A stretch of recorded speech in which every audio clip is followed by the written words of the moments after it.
სალომე ზურაბიშვილი ევროპარლამენტში მიიწვიეს ამის შესახებ ევროპარლამენტის პრეზიდენტი რობერტა მეცოლა აცხადებს. მისი თქმით, ევროპარლამენტი სოლიდარულია ქართული ხალხისადმი, რომელიც უკვე 2 კვირაზე მეტია მშვიდობიან დემონსტრაციებს მართავს. მან ასევე ევროპარლამენტის სახელი დაგმო ოპოზიციის წინააღმდეგ რეპრესიები და მშვიდობიან მომიტინგეებზე ძალადობა.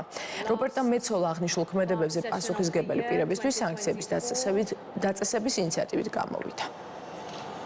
Okay, so first of all, dear Strasbourg, dear colleagues, the European Parliament stands in solidarity.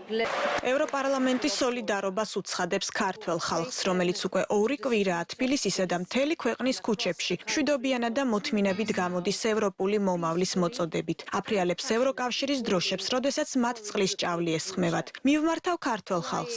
ჩვენ გხედავთ, გვესმის თქვენი და თქვენ გვერდით ვართ. ეს პარლამენტი გმობს რეპრესიებს ქართული ოპოზიციის წინააღმდეგ და ძალის გამოყენებას მშვიდობიანი დემონსტრანტების წინააღმდეგ. ასეთი ქმედებები შეუთავსებელია საქართველოს ევროკავშირის გზასთან. ჩვენ მოვუწოდებთ გადამწყვეტი ქმედებებისკენ, მათ შორის სანქციების დაწესებისკენ იმ პირების წინააღმდეგ, ვინც პასუხისმგებელია დარღვევებზე და მოვუწოდებთ ევროკავშირის 27-ვე წევრ ქვეყანას გაერთიანდნენ და მიაღწიონ შეთანხმებას ამ ზომებზე. ჩვენ მოვიწვიეთ პრეზიდენტი სალომე ზურაბიშვილი ევროპარლამენტში. ჩვენ მასთან ერთად ვიმსჯელებთ თუ რა ფორმატი იქნება უკეთესი.